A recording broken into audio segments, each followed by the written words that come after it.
द्रोणाचार्यांचे जासूद दरवाज्यावर गेले. दरवाज्यावर गेल्यानंतर त्यांनी बघितलं आणि बघितल्यानंतर मुलाकडे पाहिलं, मुलाचा अवतार पाहिला. म्हणून वारकऱ्यांनी अप टू डेट मध्ये राहायचं असतं. अप टू डेट मध्ये कॉलर इस्त्री मोडून द्यायची नाही वारकऱ्यांनी. हा, वारकरी म्हणजे दुसरा तिसरा कोण नाही, लक्षात ठेवा. पांडुरंगाचा अवतार आहे. पांडुरंगाला शोभा कोणामुळे? भगवंत म्हणतो, अरे तुम्ही जाता गावाहून माझ्या जीवा पेटाल केदवा माझं लागी. आणि तुम्ही गावाला गेल्यानंतर माझं कसं होईल रे नामा, माझं कसं होईल? नाही बाप्पा हो, आपल्याला आपल्या जीवनामध्ये खऱ्या अर्थाने जर ते सुख प्राप्त करून घ्यायचं असेल तर त्याच्यासाठी काय करावं? तर अखंड साधना जी आहे, अखंड जी प्रक्रिया सांगितलेली आहे संतांनी, ती प्रक्रिया आपल्या जीवनामध्ये आपल्याला प्राप्त करून घ्यावी लागेल. आणि ती प्रक्रिया प्राप्त करून देण्याचं काम संतांनी या मृत्यूलोकामध्ये केलं. वास्तविक पाहता संत हे अवतीर्ण होतात. संत आणले जात नाही, येत नाही. संत अवतीर्ण होतात. देवाला आणावं लागतं आणि तुम्हाला आम्हाला मागच्या उदाऱ्या फेडायला यावंच लागतं. यावंच लागल. जन्म घेणे लागे वासनेच्या संगे. वासनेमुळे जन्म घ्यावा लागतो. जड भरतराजाला कशामुळे जन्म घ्यावा लागला? काय कमी होतं का त्या जड भरतराजाकडं? काय काय होतं ते सांगू तुम्हाला. जड भरतराजाकडे काय काय होतं ते सांगतो. मादालशेमध्ये ज्ञानोबा सांगतात, 18 भार वनस्पती फुले फळे ओळती, 22 त्या पोखरणी गंगा नद्या वाहती, ज्या घरी कुलस्त्रिया राज्य राणी व संपत्ती, हे सुख सांडुनिया कासया वनशेविती. हे सगळं वैभव, सगळ्या वैभवाचा त्याग केला आणि गंगेच्या तीरावर जाऊन पर्णकुटी बांधली. त्या पर्णकुटीमध्ये राहून भगवंताचं चिंतन करू लागला. रोज नित्याने गंगेच्या स्नानाला जावं, गंगेचंच पाणी घेऊन गंगेलाच अर्पण करावं. हा नित्यक्रम चालू असताना एक दिवस गंगेचं पाणी घेतलं, गंगेलाच अर्ध वाहत असताना देत असताना त्यांच्या हाताला स्पर्श झाला. डोळे झाकलेले ते राजा भरतानी. आणि स्पर्श झाल्यानंतर डोळे उघडले, बघितलं तर एक हरणाचं पाडस, नुकतंच जन्माला आलेलं पाडस, आणि ते पाडस त्यांच्या हाताला स्पर्श झाला. त्या पाडसाला घेतलं आणि पर्णकुटीवर आणलं. पर्णकुटीमध्ये आणल्यानंतर आम्हाला जी जन्म मरणाचं काय कारण असेल हो? हेच कारण आहे. आणि त्याचं संगोपन करू लागले. त्याचं संगोपन करता करता करता करता यांचा अंतकाळ जवळ आला. यांचा अंतकाळ जवळ आल्यानंतर चिंता वाटू लागली राजा भरताला. आणि चिंता वाटू लागली, माझ्या हरणाचं कसं होईल, माझ्या हरणाचं कसं होईल, त्यात मरणाचं कसं होईल याचा विसर पडला. आणि जड भरत राजा हरणी गरबा गेला आणि घाला तो घातला वासनेने. 3 गोष्टी आपल्यावर घाला घालतात, लक्षात ठेवा. आणि या 3 गोष्टी बाद करायच्या आहेत आपल्याला. 1 नंबरची जी वासना आहे ती वासना बाद करायची. आवडलंय का? ती वासना बाद करायची आहे. 2 नंबरची गोष्ट पापामुळे जन्म घ्यावा लागतो, ते बाद करायचे. आणि 3 नंबरची गोष्ट कर्मामुळे जन्म घ्यावा लागतो, तेही बाद करायचे. वासना, कर्म आणि पाप या 3 गोष्टींनी पुन्हा परत जन्म घ्यावा लागतो. आणि तिन्ही गोष्टी भक्ती मार्गामध्ये आल्यानंतर आपल्याला संपवता येतात. वासना संपवतो ते संत चरण रज लागता सहज, वासनेचे बीज जळून जाय. पाप संपवता येतं, हरी उच्चारणे अनंत पाप संपवता येतं. आणि कर्म थोडस अवघड आहे बरं का. कर्म संपवणं थोडस अवघड आहे. कारण जोपर्यंत बॉम्बा मारून सांगतोय ना हे कर्म मी करतोय, तोपर्यंत ते कर्म संपणार. पण जनार्दनांच्या कृपेने नाथबाबा म्हणतात, केले कर्म झाले ब्रह्मार्पण, जननोभे अवघा जनार्दन, ऐसे ऐकता निवती साधू जन, आणि एका जनार्दनी बांधली निज खुन हो. आम्ही केलेलं कर्म मी करत नाही, तर ते करून घेतलं जाते. म्हणजे ब्रह्मार्पण करायचंय. ते कर्म, केलेलं कर्म ब्रह्मार्पण करायला शिकाल, त्या दिवशी ते कर्म सुद्धा संपतंय.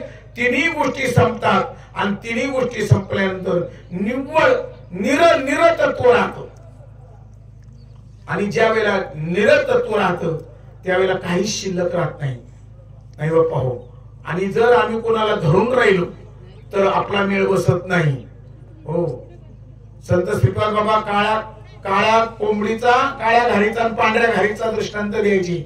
म्हणले काळी घार त्रास द्यायला लागली, देवलेशाकडे गेले, त्याच्याकडून गोळीत भारून आणले, त्या घारीवर टाकले, तिला मारून टाकले. मारून टाकल्यानंतर तो देवलशी म्हणला आता आपण पांढरी घार करू. म्हणले पांढरी घार म्हणजे तुला चांगली दुसरी बायको करून देऊ. त्यावेळेला साधू महात्मे तिथं आले. म्हणले बावळ्या, हिनच काय कमी त्रास दिलाय तेव्हा दुसरीला पुन्हा परत जिवंत करतो आणि तिला सांभाळायचे. हा, तिलाही मारून टाका म्हणला. म्हणून दोन्ही बी मारायच्यात. त्यावेळेला ती स्थिती अशी होते. माय बाप्पा, असो ऐसा कोठे आठवाची नाही, देहीच विदेही भोगू दशा. आठव गेला भावा भाव, आणि झाला स्वयंमेव पांडुरंग. तो स्वतः स्वयंमेव स्थितीला प्राप्त होतो. त्यावेळेला त्या ठिकाणी अनुग्रह बी नाही, प्रबोधही नाही. देवाकडे काय अनुग्रह प्रबोध नाही. देवाच्या स्थितीला प्राप्त होईपर्यंत आहे. आणि एकदा त्या स्थितीला प्राप्त झाला का मग तुम्हाला कशाचीच गरज नाही. आणि त्यांची गरज तोपर्यंत आहे. कुठपर्यंत? आपल्या घरामध्ये शिक्षक आहे, मग त्या शिक्षकाची पोर काय घरात शिकतो का तो? तुमच्याकडे कशी काय पद्धती? आपल्या घरामध्ये शिक्षक आहे, मग त्याची पोर घरात शिकतो का तो? नाही, शाळेतच घालावी लागतात.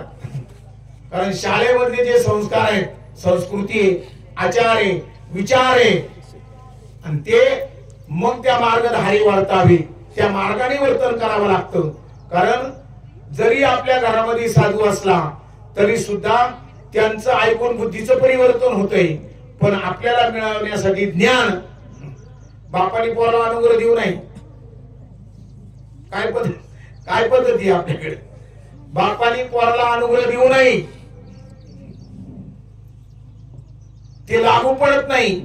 कारण माझा बाप आहे ही भूमिका त्यांची संपत नाही. तो बापाच्या भूमिकेत पाहतो, त्याला सद्गुरूच्या भूमिकेत पाहत नाही. म्हणून आपल्या घरातली पोरं शिक्षण संस्थेतच घालावी लागतात, शिकवावी लागतात. आणि माई बाप्पा हो, ते शिक्षण आपल्याला प्राप्त झालेले, ज्यांना प्राप्त झालं नसेल त्यांनी प्राप्त करून घ्या. कारण याच जन्मी ओळखी करा आत्माराम. याच जन्मामध्ये आपल्याला आत्मारामाची ओळख करून घ्यावी लागेल. आणि आत्मारामाची ओळख ज्या दिवशी होईल त्या दिवशी मी आत्मरूप स्वरूप आहे याची भूमिका, ही भूमिका ज्या वेळेला आपल्या अंतःकरणामध्ये तयार होईल त्या दिवशी नक्कीच आपलं हिताहित झाल्याशिवाय राहणार नाही. ते हित आपल्याला करून घ्यायचं असेल तर हितचे करावे देवाचे चिंतन करून या मन एकविध. आपल्याला आपलं हित कशामध्ये आहे तर देव चिंतनामध्ये आहे, देव साधनेमध्ये हित आहे. आणि ती साधना आपल्याकडून घडावी. आणि ती साधना घडण्यासाठी प्रवचन, कीर्तन, सत्संग, पंढरीची वारी, आळंदीची वारी, त्र्यंबकची वारी, हे जे आहे ही वारी समजून घ्या. आणि वारी जर समजली नाही तर मग संत श्रीपाद बाबा सांगायचे, बाबरीवाली मुंगळा गाडी येर धरा आणि तैशा आमच्या वाऱ्या पंढरीच्या. त्याला वारी म्हटलेलं नाही. वारी त्याला म्हटलंय ज्याला भक्ती करता करता जन्म मरणाची वारी चुकवता आली.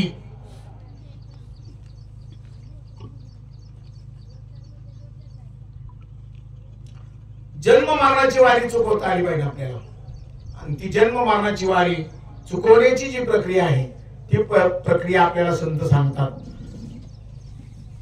वारीला जाण्यामध्ये काय साध्य करायचे? वारीला जाण्यामध्ये काय साध्य करायचे? तुकोबारायांनी सांगितलं, पंढरीची वारी आहे माझे घरी. महाराज लोक म्हणतात विश्वंभर बाबांपासून त्यांच्या घरामध्ये वारीची परंपरा होती, अवलादी. ते नाही अभिप्रेत अर्थ तुकोबारायांना हा अभिप्रेत अर्थ आहे का ते म्हणतात माझ्या या घरामध्ये पंढरीची वारी. आणि माझ्या ह्याच घरात पांडुरंग आहे, तो पंढरीश परमात्मा माझ्या याच घरामध्ये आहे. आणि या घरातली वारी जोपर्यंत आपली माहिती पडत नाही तोपर्यंत तिथं जाऊनही मी भेटणार नाही. काय भेटत तिथं जाऊन तुम्हाला? काय दिसतंय आपल्या चर्मचक्षुला? चर्मचक्षुनी देव दिसतो का? निघाला मी या डोळ्याने देव पाहायला, या डोळ्याने देव दिसत नाही. चर्मचक्षुनी ईश्वराने निर्माण केलेली सृष्टी पाहण्यासाठी चर्मदृष्टी आहे आणि देव पाहण्यासाठी ज्ञानदृष्टी. काय दिसतं आम्हाला? फिर्याद करायची तर ज्ञानोबाला आणून करा. मला तर तिथं पंढरपुरामध्ये आता मी आश्रमाचं काम चालू आहे, बरेच वेळा जातो दर्शनाला, पण दगडच दिसतो गड्या, देव नाही दिसत. दगडाची मूर्ती दिसते ना आपल्याला सगळ्यांना. मग देव दगड आहे ना? देव दगड आहे? देव दगड कसा असेल? देव दगड नाही.